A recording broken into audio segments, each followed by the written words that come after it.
They say money changes people, but what they don't tell you is that refusing to give it away changes how people see you even more. I worked 3 jobs for 38 years straight, morning shift, afternoon shift, night shift, every single day. No weekends off, no vacations, no sick days. I fed my children when they were hungry. I clothed them when they had nothing to wear. I put roofs over their heads when we could have been homeless. I saved every penny I could scrape together after keeping us alive. Pennies that turned into dollars, dollars that turned into a future I never thought I'd have. And when I finally retired at 62 years old, when I finally stopped working myself into an early grave, when I finally had something to show for nearly 4 decades of blood, sweat, and tears, my own children, the ones I sacrificed everything for, looked me dead in my eyes and called me greedy. They called me selfish. They said I was hoarding money that should belong to the family, money I earned with my own 2 hands, money I bled for, money that cost me my health, my youth, and almost my sanity. This is the story of how I learned that some people will never see you as a person with dreams and needs of your own. They'll only see you as a resource to be used up and divided when you're no longer useful. I'm Loretta Johnson. I'm 62 years old. And for 38 years, I worked 3 jobs simultaneously, not one after the other, not switching between them, all 3 at the same time, every single day for almost 4 decades. I cleaned hotel rooms at dawn while most people were still sleeping. I scanned groceries in the afternoon while my feet screamed in pain. I stocked warehouse shelves all night while my body begged me to stop. I did this so my children would have opportunities I never had. So they would never know what it felt like to go to bed hungry. So they would never have to choose between paying the electric bill and buying food. And I succeeded beyond my wildest dreams. My daughter, Shanice, graduated from college debt free and now works as a marketing director, making more money than I ever saw in a year. My son Marcus has a master's degree in finance and lives in a house 3 times the size of mine. They have everything they could possibly want. But when I retired and they discovered I had savings, money I had scraped and saved and sacrificed for, money that was supposed to give me a small slice of peace in my final years, they turned on me like I was a stranger who had stolen from them. Before I tell you what happened, when my children found out exactly how much I had managed to save, before I shared the things they said to me that I never thought I would hear from my own flesh and blood, before I explained how they tried to manipulate guilt and even legally intimidate me into giving them access to money I earn, I want to ask you something important. If you have ever been called selfish for keeping what you work for, if you have ever been labeled greedy for refusing to hand over your hard-earned money to people who felt entitled to it, if you have ever been made to feel guilty for finally choosing yourself after a lifetime of sacrifice, I need you to hit that like button right now. Subscribe to this channel because this story is far from over and you need to hear how it ends. And drop a comment telling me what city you're watching from because I need to know that I'm not alone in this. I need to know there are other people out there who understand what it feels like to be vilified for protecting what's yours.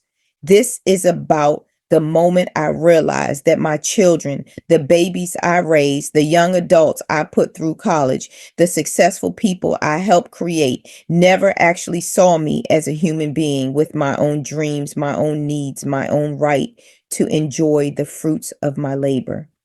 They saw me as a bank account that existed solely for their benefit. And when I closed that account to everyone but myself, I became the enemy. Let's get into it. I need to take you all the way back to the beginning so you can understand how I got here. I need you to see where this story really starts because it didn't begin when I retired. It began 38 years before that, when I was just 24 years old, barely more than a child myself, trying to figure out how to keep two babies alive on my own. I had Shanice when I was 21 years old, young, scared, but determined to make it work. Her father, Marcus Sr., was 23 at the time. He worked construction, made decent money, and he promised me we would build a life together. He promised me we would be a family. 3 years later, I was pregnant again with our son, Marcus Jr. And 6 months after Marcus was born, his father walked out that door and never came back. No explanation, no forwarding address, no child support, just gone, like we never existed, like he didn't have two children who needed him. I was 24 years old with a 3-year-old daughter and a 6-month-old son. I was living in a tiny 1-bedroom apartment that cost $450 a month, which might not sound like much now, but back then on the salary I was making, it might as well have been 4,000. I was working at a laundromat, washing other people's clothes, folding other people's sheets for minimum wage, which at that time was $3.35 an hour. I worked 40 hours a week and brought home maybe $480 a month after taxes. My rent was $450. That left me $30 for everything else. Food, diapers, electricity, water, bus fare to get to work, $30 to keep 3 human beings alive for an entire month. I remember one night, it was a Thursday in October, cold enough that I could see my breath in the apartment because I couldn't afford to turn the heat on yet. I was sitting on the floor counting my tip money from that day. People would leave change in their pockets sometimes, and if they didn't come back for it within 30 days, we were allowed to keep it. That night, I counted out $3.47 in nickels, dimes, and quarters. I had worked an 8-hour shift, dealt with rude customers, cleaned up after people who treated me like I was invisible, and I had $3.47 to show for it. I looked over at my babies, sleeping together on a mattress on the floor because I couldn't afford bed frames, couldn't afford separate beds, could barely afford that one mattress. Shanice had her little arm around Marcus, protecting him even in her sleep. And they were covered with a blanket that had holes in it because it was the only one we had. And I kept washing it so much, it was falling apart. I sat there on that cold floor holding $3.47 in my hand, and I made myself a promise that changed everything. I promised myself, I promised God, I promised those 2 sleeping babies that they would never sleep on the floor again, that they would have real beds with real blankets, that they would never go to bed hungry, that they would have everything they needed, even if it killed me to provide it. Whatever it took, however hard I had to work, however much I had to sacrifice, they would have better than this. So that's when I got my second job, and then my third. And that's when my life became a cycle of work, sleep for a few hours, work again, that continued for the next 38 years. My morning shift was housekeeping at the Riverside Hotel downtown. I had to be there at 6 in the morning, which meant I had to wake up at 4:30 to get Shanice ready for daycare, get Marcus dressed and over to the neighbor's house who watched him during the day, and catch the 5:15 bus that would get me to the hotel by 5:50. The housekeeping job paid $4.25 an hour, which was almost $1 more than the laundromat. And I could work 7 hours before I had to leave for my second job. 6 a.m. to 1 p.m., 5 days a week, sometimes 6 if they needed extra help on Saturdays. I cleaned hotel rooms for people who were in town for business or vacation, people who had enough money to stay in hotels, people who left their towels on the bathroom floor and their trash everywhere, and sometimes didn't even leave a tip, even though they could see I was the one who made their bed and scrubbed their toilet and made sure their room was perfect. At 1:15, I would run, and I mean literally run 8 blocks to the grocery store where I worked as a cashier from 2 p.m. to 8 p.m. That job paid $3.75 an hour, which was less than the hotel, but it was work and I needed every dollar I could get. I would stand at that register for 6 hours straight, scanning items, bagging groceries, smiling at customers, even when my feet were killing me, even when my back was screaming, even when I was so tired I could barely see straight. At 8 p.m., I would clock out, run to catch the bus, pick up Shanice from daycare right before they closed at 8:30, grab Marcus from the neighbor who was always annoyed that I was cutting it so close, get both kids home, feed them whatever I could put together quickly, give them baths, read them a story if I had enough energy, and put them to bed by 9 p.m. Then I would try to sleep for exactly 1 hour. I would set an alarm for 9:55 p.m. and I would force myself to lay down and close my eyes, even though my mind was racing with everything I had to do, all the bills I had to pay, all the ways I was failing as a mother, because I was never there, never present, always exhausted. At 9:55, that alarm would go off and I would get up, get dressed in my warehouse uniform, and head to my third job, the night shift at Morrison's distribution warehouse, 10 p.m. to 4 a.m., 5 nights a week. That job paid $5 an hour, the most I had ever made in my life up to that point, and it was the hardest work I had ever done. I stocked shelves, loaded trucks, moved boxes that weighed more than my children in a freezing cold warehouse where my hands would go numb and my breath would come out in clouds.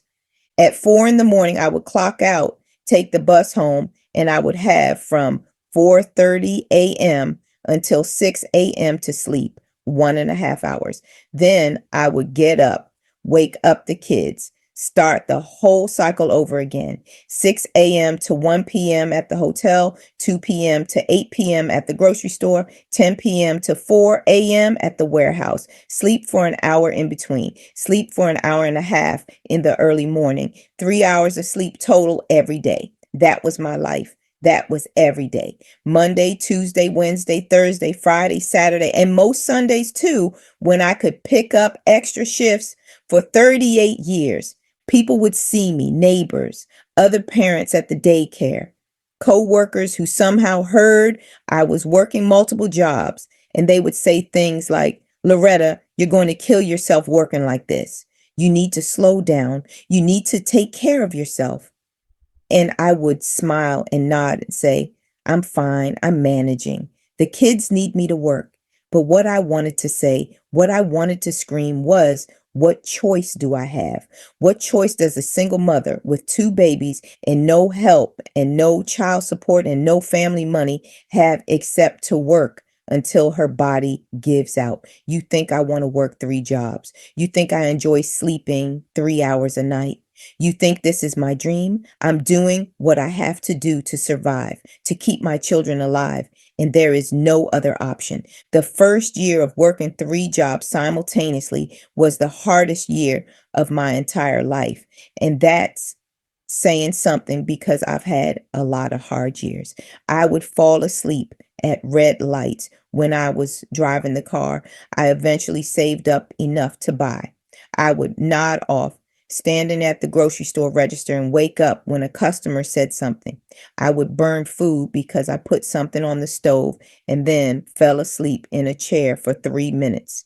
I showed up to the wrong job more than once, walking into the hotel in my warehouse uniform, walking into the warehouse in my grocery store vest, my brain so scrambled from exhaustion that I couldn't keep track of where I was supposed to be. My body ached every single day. My feet had permanent sores and calluses. My hands were raw and cracked from all the cleaning chemicals at the hotel. My eyes burned constantly from lack of sleep. My back hurt so bad some mornings that I had to roll out of bed onto the floor because I couldn't sit up straight. But every 2 weeks, I got 3 paychecks, one from the hotel, one from the grocery store, one from the warehouse.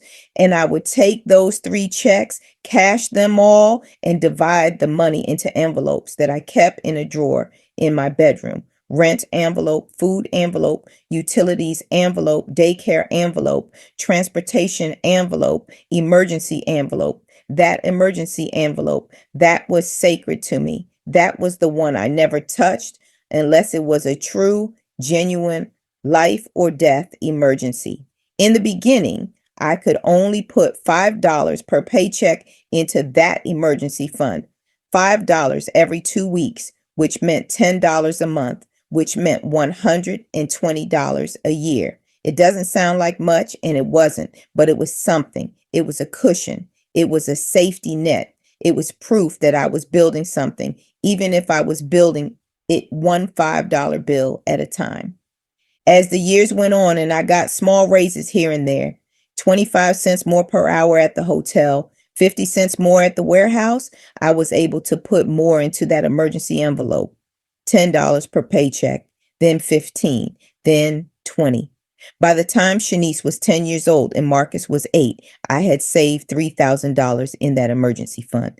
$3,000 that I kept in a coffee can, hidden in the very back of my closet under a pile of old clothes that I never wore. $3,000 that represented 6 years of sacrifice, 6 years of putting away every spare dollar, 6 years of choosing to save instead of spending on anything that wasn't absolutely necessary. That $3,000 felt like 3 million to me. It felt like security, like possibility, like proof that I was doing something right. And then one winter, it was January, and it was the coldest January we'd had in 15 years. The furnace in our apartment died completely, just stopped working in the middle of the night. I woke up at 4 a.m. and I could see my breath in the bedroom. I checked on the kids, and they were huddled together under every blanket we owned, shivering in their sleep. I called the landlord, and he sent a repair guy over that morning. The repair guy, older white man with kind eyes and dirty hands, looked at the furnace for about 20 minutes and then came back upstairs shaking his head. He said, "Ma'am, this furnace is dead. It's not worth repairing. You need a whole new unit." I asked him how much. He said, $1,200 for the unit and installation. I can have it done by tomorrow if you can pay today. $1,200, almost half of my emergency fund. The fund I had been building for 6 years, the fund I had promised myself I would only touch for true emergencies. But my babies were cold. The temperature was supposed to drop to 10 degrees that night. This was an emergency. So I went to my closet, pulled out that coffee can, and counted out $1,200 in small bills, fives and tens and twenties, money that looked like what it was. The savings of someone who worked for every single dollar. I handed that stack of bills to the repairman, and his hands shook a little when he took it. He looked at the money, small bills banded together with rubber bands, and then he looked at me, really looked at me, and he said, "You've been saving this for a long time, haven't you?" I said, "Yes, sir, 6 years." He nodded slowly and said, "You're a good mama, best kind of mama. Your kids are lucky to have you." After he left and installed the new furnace, and our apartment was warm again. After the kids came home from school and didn't even realize how close we had come to freezing, I went into my bedroom and I cried, not because I had spent the money, because that money went exactly where it was supposed to go, to keep my children safe. I cried because that repairman saw me, really saw me, saw the sacrifice in those small bills, saw the years of work in that coffee can, saw me as a person who was trying so hard and barely holding on. Most people didn't see me at all. I was invisible. The woman who cleaned their hotel rooms, the woman who scanned their groceries, the woman who stocked the shelves at night when nobody was around. But he saw me. And for just a moment, I felt seen. Have you ever worked so hard for so long that a simple act of kindness, someone just acknowledging your struggle, made you break down completely? Let me know in the comments, because I need to hear I'm not the only one who's been there. The years kept passing and I kept working, and somehow, impossibly, my kids kept growing up. Shanice went from a toddler to a little girl to a teenager, and Marcus was always right behind her. And I was there for all of it, but also not there at all because I was always working. I missed so many moments. I missed school plays because I was at the hotel. I missed parent teacher conferences because I was at the grocery store. I missed soccer games and dance recitals and birthday parties because I was at the warehouse. The kids understood, or at least they said they did, but I could see it in their eyes sometimes, that disappointment, that longing for a mother who could actually be present instead of just providing. When Shanice turned 17, she was a senior in high school, beautiful and smart, and everything I had hoped she would be. She came home one day with a big envelope in her hands and tears streaming down her face. My heart stopped because I thought something terrible had happened. I dropped the dish I was washing and ran over to her and said, "Baby, what's wrong?" She looked at me with this huge smile and said, "Nothing's wrong, Mama. Everything's right. I got in. I got into college." She showed me the acceptance letter from State University, and I read it 3 times because I couldn't believe it was real. My daughter going to college, something I never got to do, something I never even dreamed was possible for our family. And here she was holding an acceptance letter. Then she showed me the financial aid packet, and that's when my heart really stopped. Tuition was $18,000 a year. Room and board was another $7,000.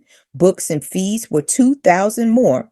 $27,000 total for 1 year of college, times 4 years, over $100,000 for her to get a degree. I had about $5,000 in my emergency fund at that point after rebuilding it from the furnace incident and a few other emergencies over the years.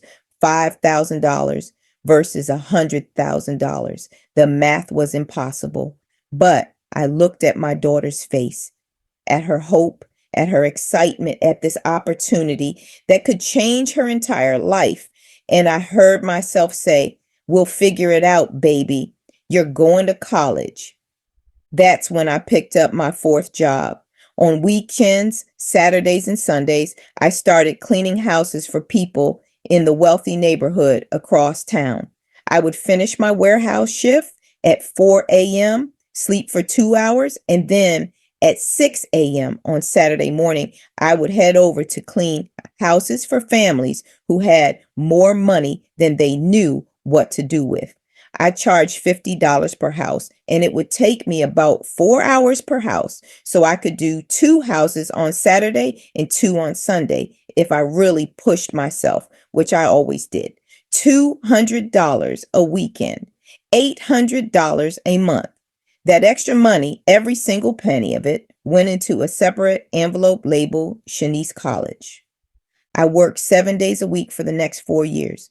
4 jobs, hotels, grocery store, warehouse, and house cleaning. I slept maybe 3 hours a day, sometimes less on weekends.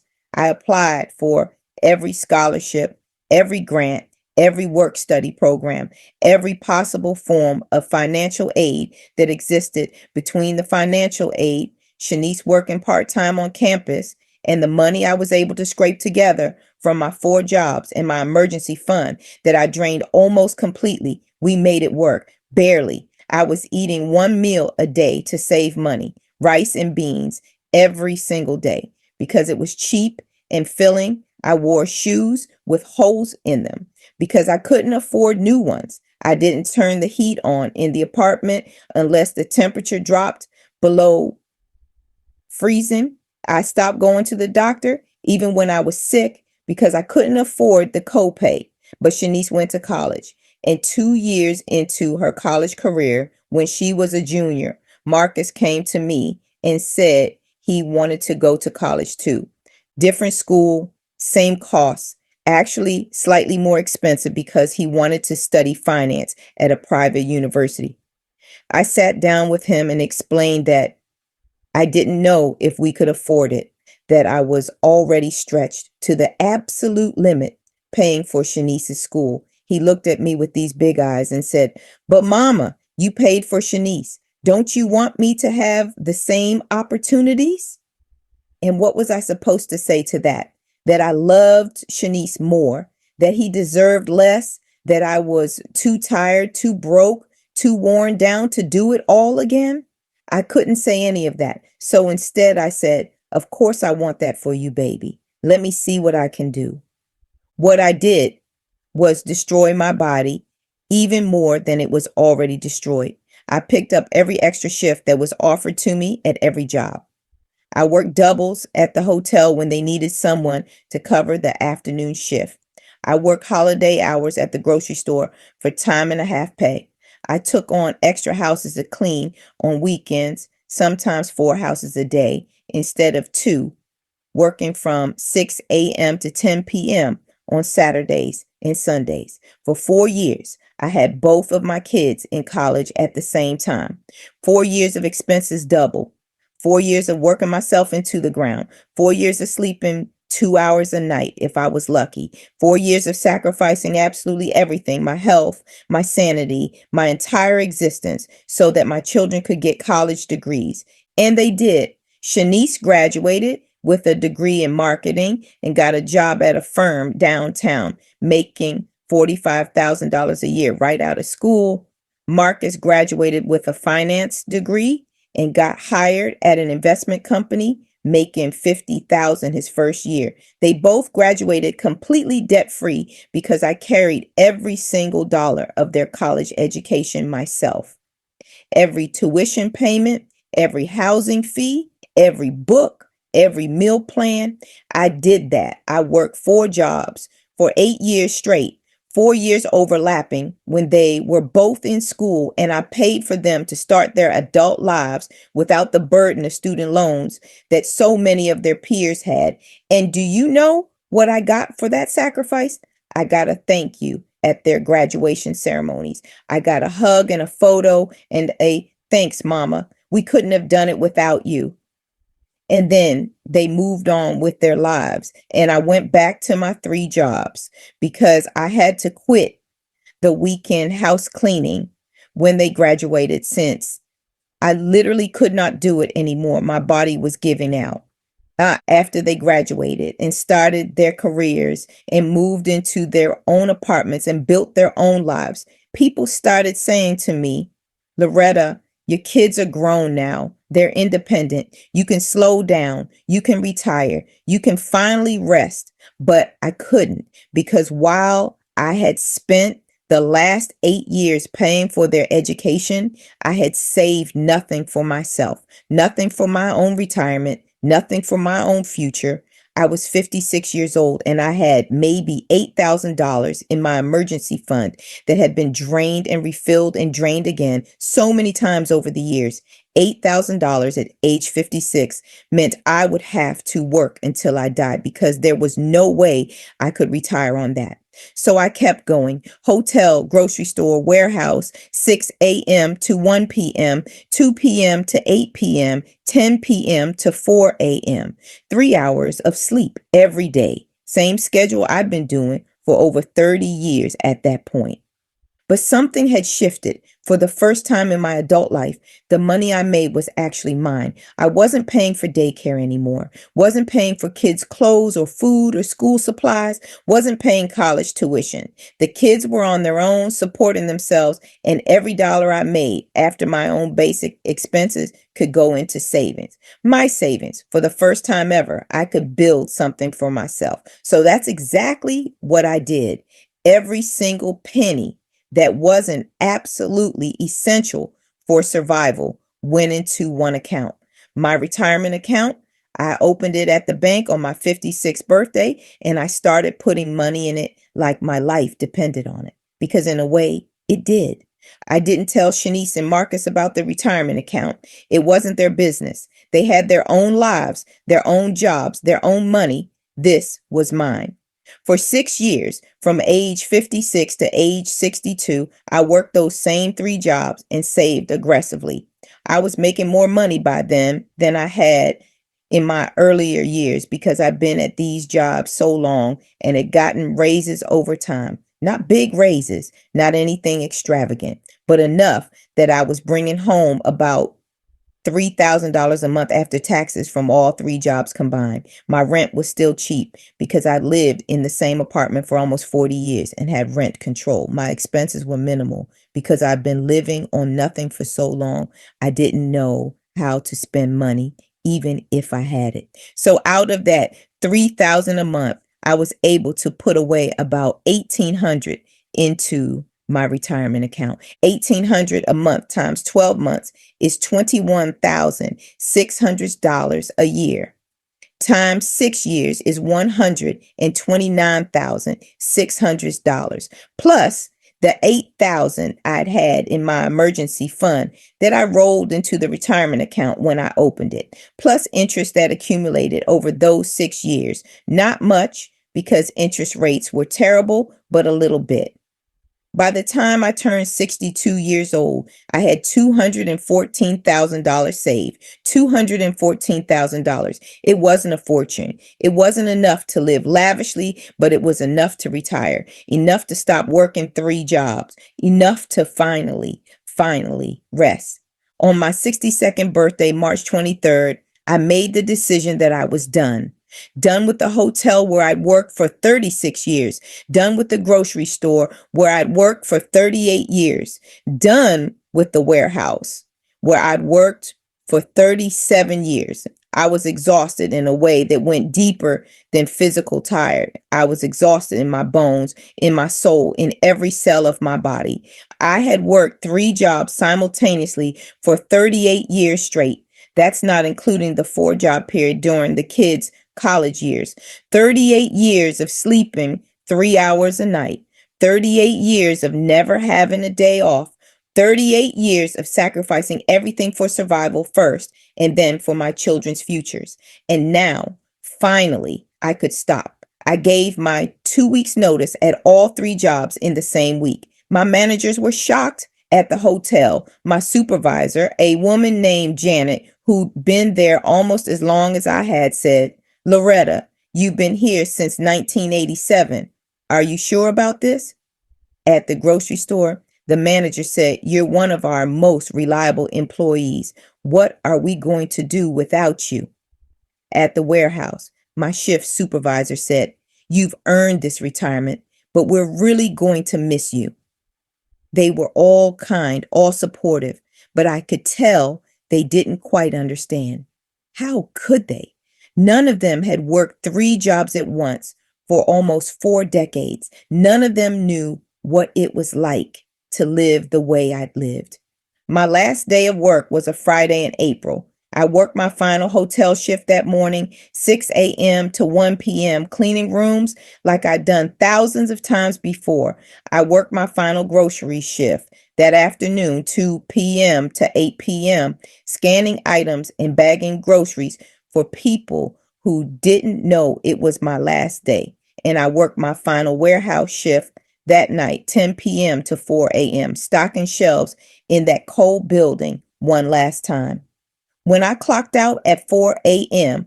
on that Saturday morning, when I walked out of that warehouse for the very last time, I got in my car and I just sat there for a few minutes. It was still dark outside.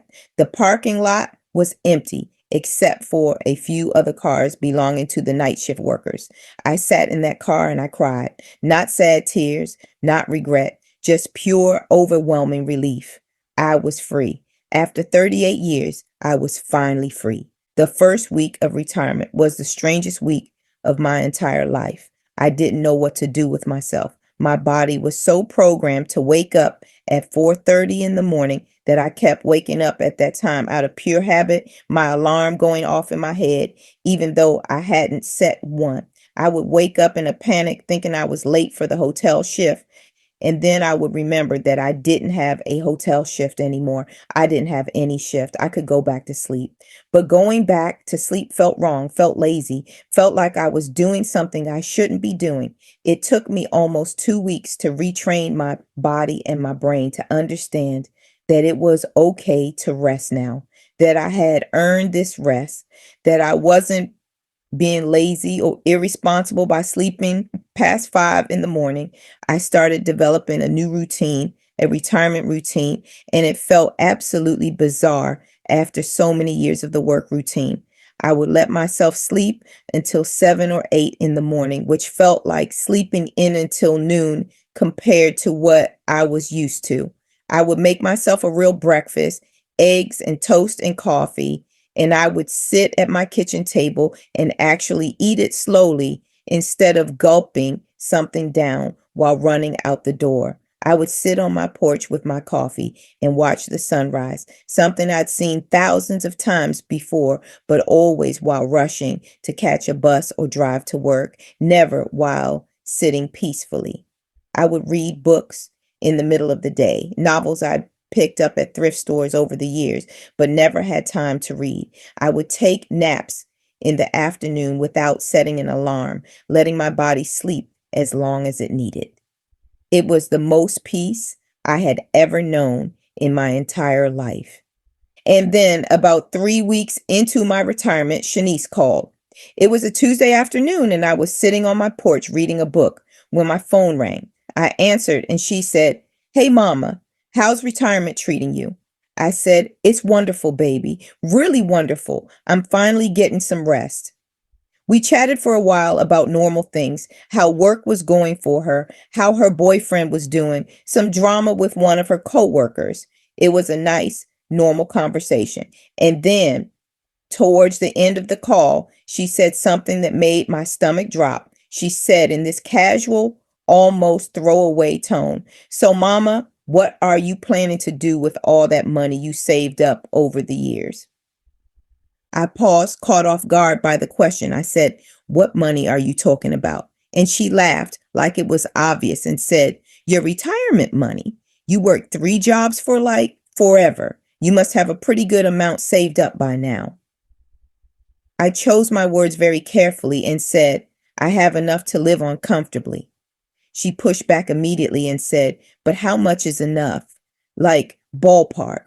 Are we talking 50,000, 100,000, more?"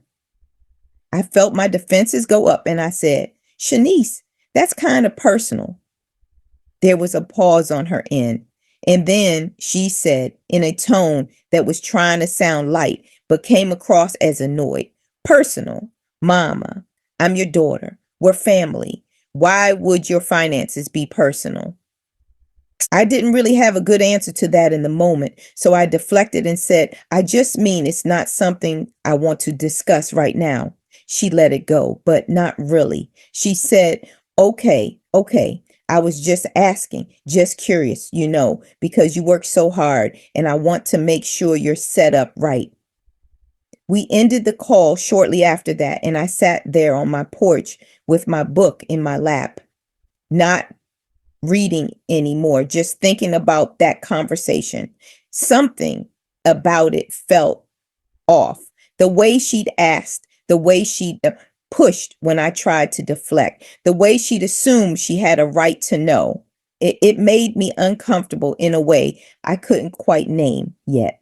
2 days later, Marcus called. It was Thursday evening and I was making dinner for myself, just a simple pasta dish, when my phone rang. Marcus didn't even bother with small talk. He said, "Hey, Ma, I need to talk to you about your finances." Just like that. Direct, like it was a business call. I said, "My finances? What about them?"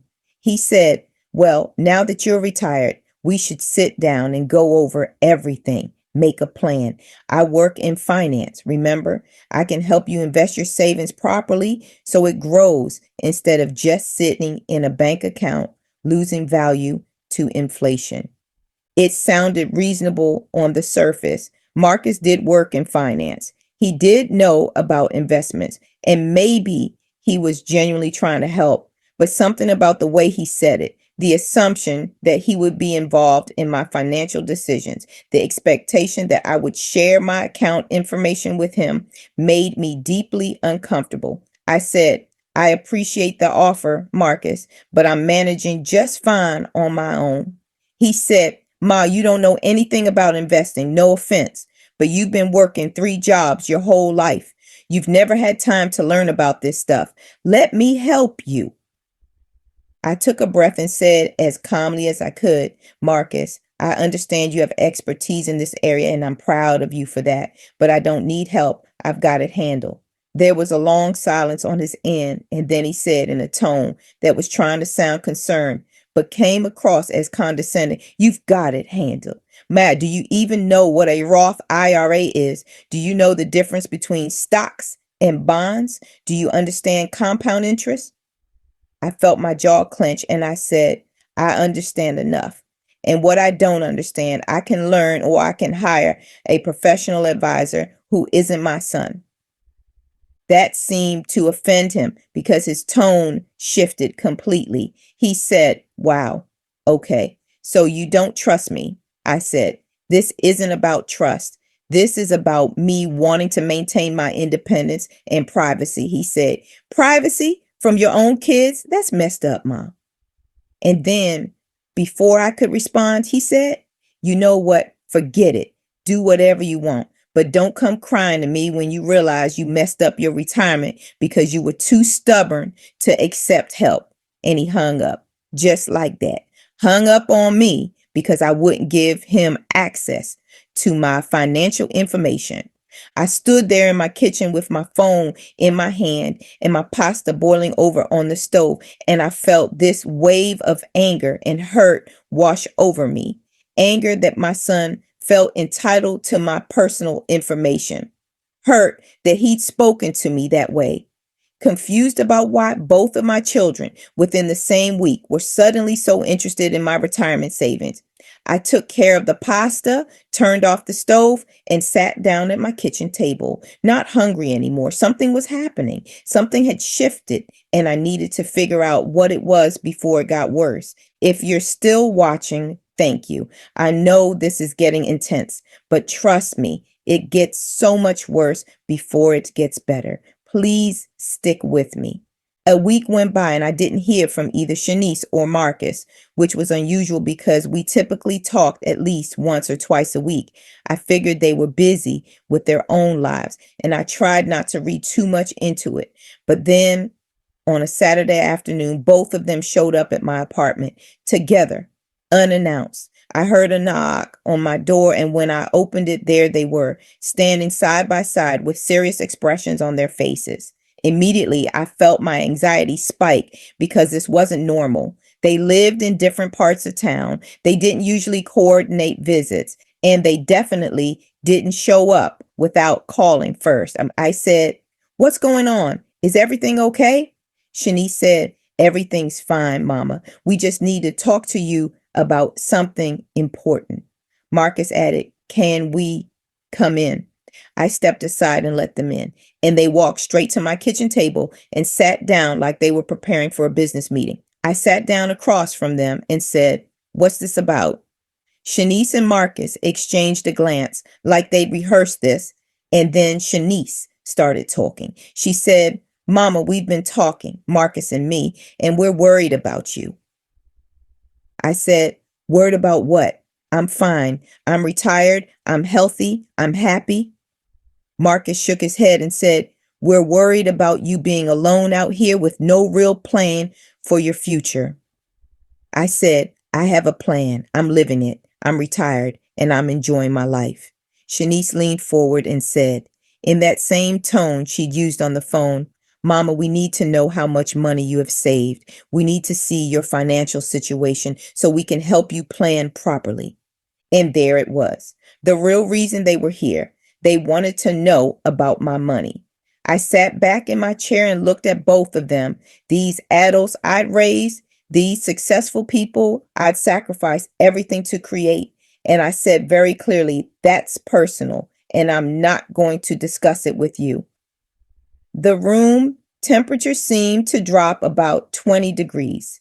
Shanice's face went hard and she said, Personal? Are you serious right now? Marcus jumped in and said, Ma, we're your children. We're your family. We have a right to know about your finances. A right. They thought they had a right to my money. I said very slowly and very clearly, no, you don't. You don't have a right to know how much I have saved. It's my money. I earned it, and it's none of your business. Shanice actually laughed, but it was a mean laugh, not a happy one. She said, none of our business? Mama, you worked those jobs for us. You raised us. That makes it family money, not just your money.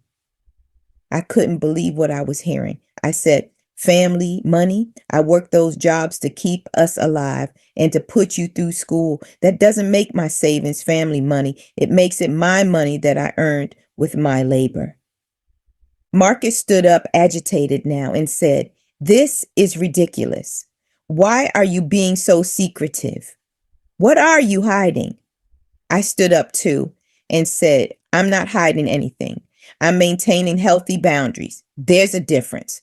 Shanice stood up as well and said, her voice getting louder, healthy boundaries. You're our mother. You don't get to have boundaries about this. We deserve to know what you have so we can make sure you're taken care of. And that's when I understood. They weren't worried about me being taken care of. They were worried about their inheritance. They wanted to know how much they were going to get when I died. They wanted to know if it was worth their time to stay on my good side. They wanted to assess the value of their investment in me. I felt something inside me break, and not in a sad way, in a liberating way. I looked at both of them and I said, in the calmest voice I'd used all day, I think you both need to leave now. Shanice's mouth dropped open. What? I said, I think you need to leave. We're not going to have this conversation.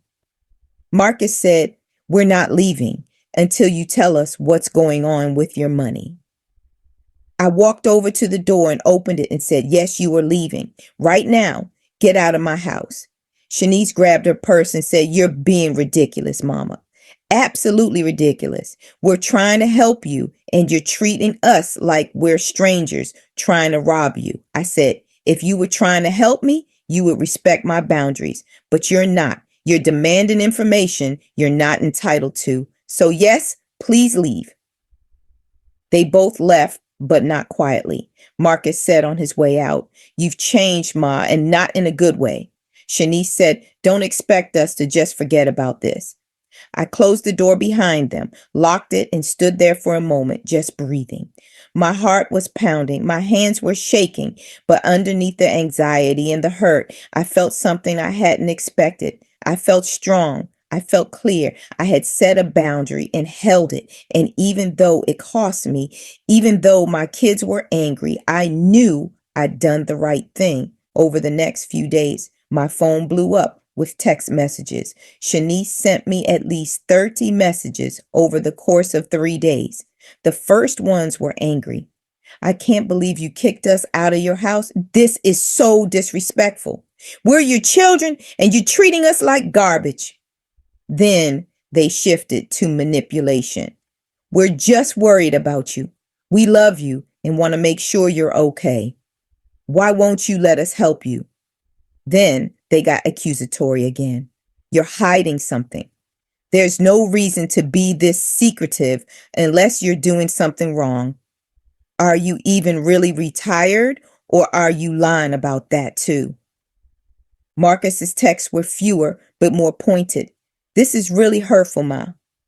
I offer to help you with your finances and you act like I'm trying to steal from you. You don't trust your own kids. That's sad. We're not asking you to give us anything. We just want to know. Why is that so hard for you? I didn't respond to any of the texts, not a single one, because I knew that anything I said would just fuel more arguing, more demands, more boundary violations. So I let my phone buzz and ding, and I ignored every single message. Then, about a week after the confrontation at my house, my cousin Angela called me. Angela lived across town and I hadn't talked to her in probably 6 months. So I was surprised to see her name on my caller ID.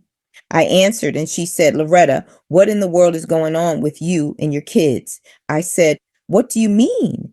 She said, Shanice called me yesterday, crying, absolutely sobbing, saying you're refusing to tell them about your finances and that you're pushing them away.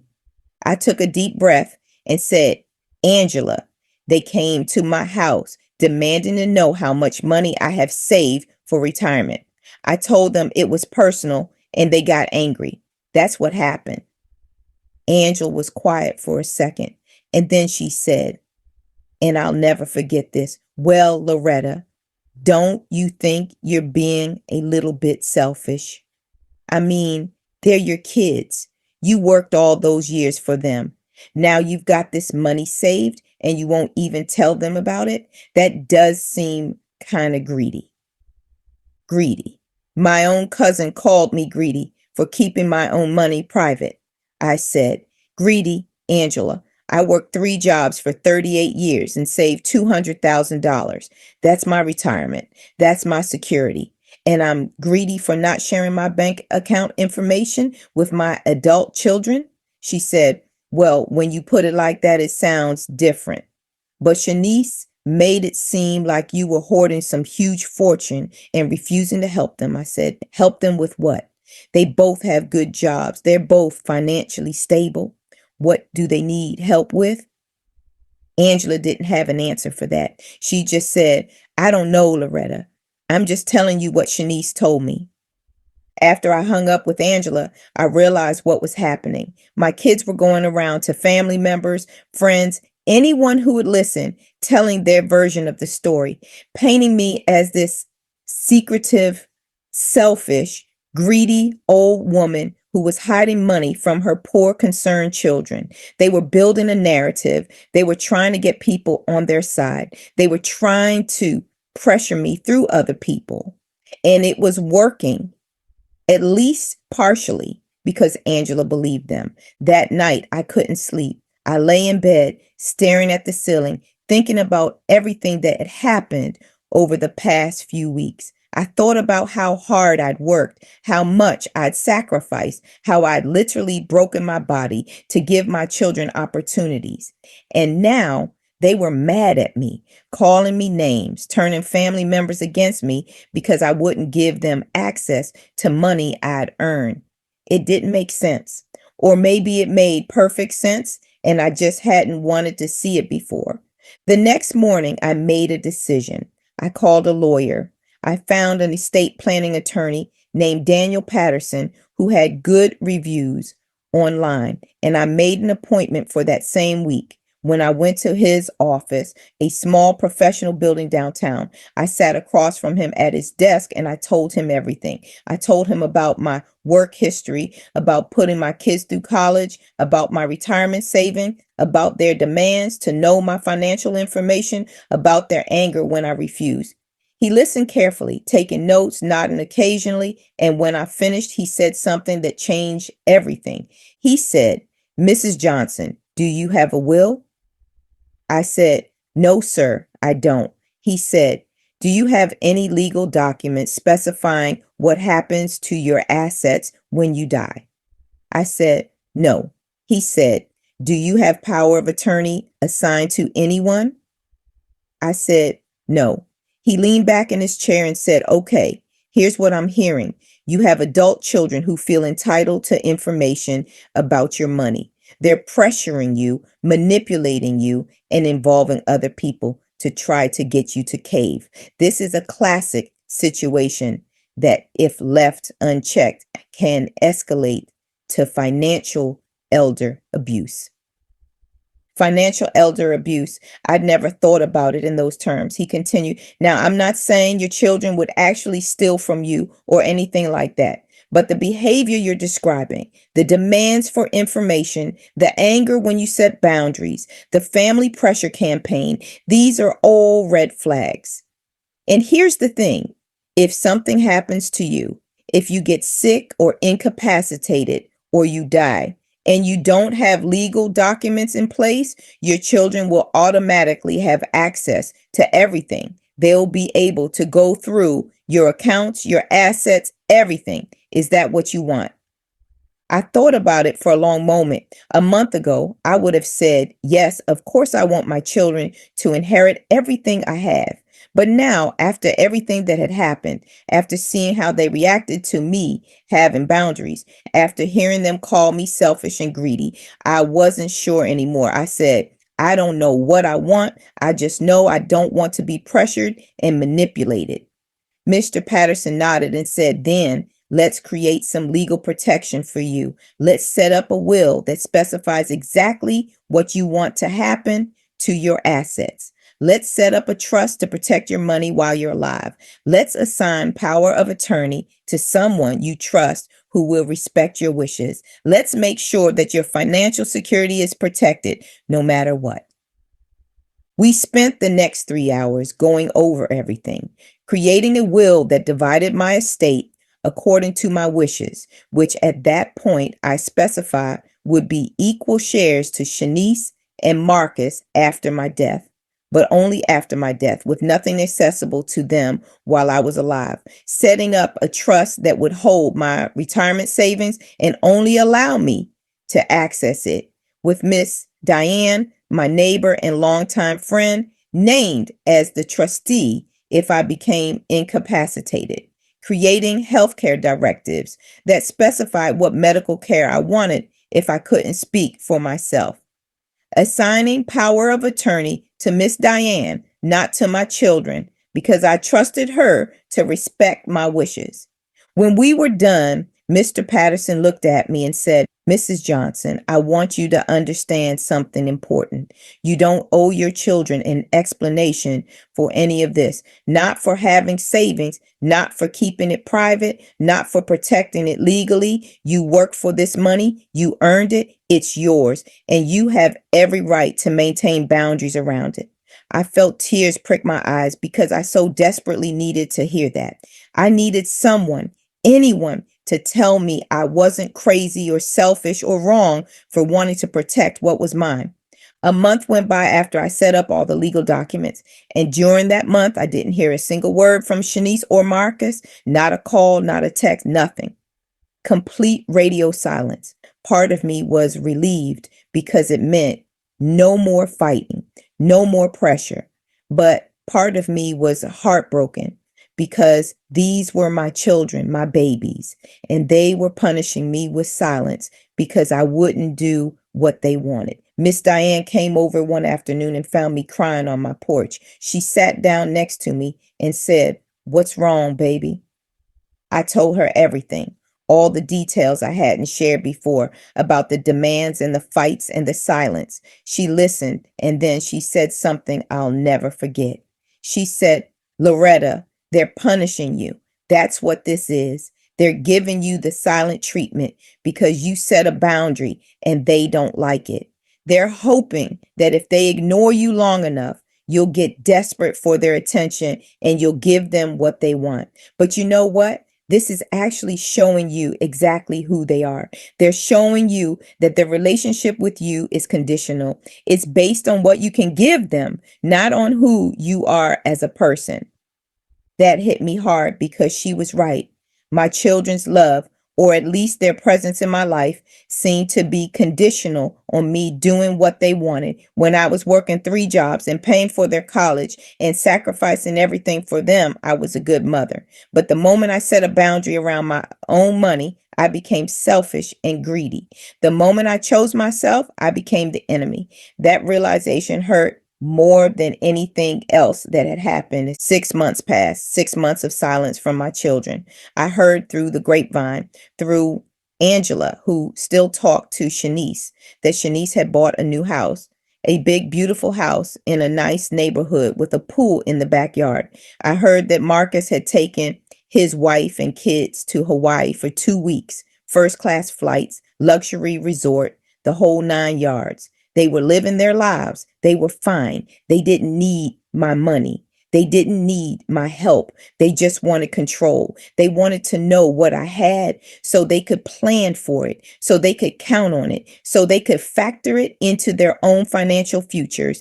And then one day, out of nowhere, my phone rang and it was Shanice. I almost didn't answer because I was scared of what she might say, scared of another fight, scared of more accusations. But I answered. I said, hello? She said, hey, mama. just like that, casual, like we talked yesterday, like 6 months of silence hadn't just happened. I said, "Hey, baby, how are you?" She said, "I'm good, really good, actually. I, um, I've been doing some thinking." I waited, not sure where this was going. She continued, "I've been thinking about how I acted, about how Marcus and I both acted. And Mama, I'm sorry. I'm really, really sorry." I felt my throat tighten. I said, "Sorry for what specifically?" She said, "For pressuring you about your money, for making you feel like you had to tell us your personal business, for calling you selfish when you were just trying to have boundaries. That wasn't fair. It wasn't right. And I'm sorry." I didn't say anything for a moment because I was trying to figure out if this was genuine or if this was another manipulation tactic. She continued, "I talked to my therapist about it, actually. I started seeing a therapist a few months ago for some work stuff, and I ended up talking about our situation. And she helped me see that I was acting entitled, that I was treating you like your money was somehow mine or like I had a right to know about it. And I didn't. I don't. It's your money, Mama. You earned it. You should do whatever you want with it." I started crying. I couldn't help it. I said, "Thank you for saying that. You don't know how much I needed to hear it." She said, "I mean it, Mama. And I want you to know I don't care how much you've saved. I don't need to know. That's your business. I just want to have a relationship with you again. I miss you."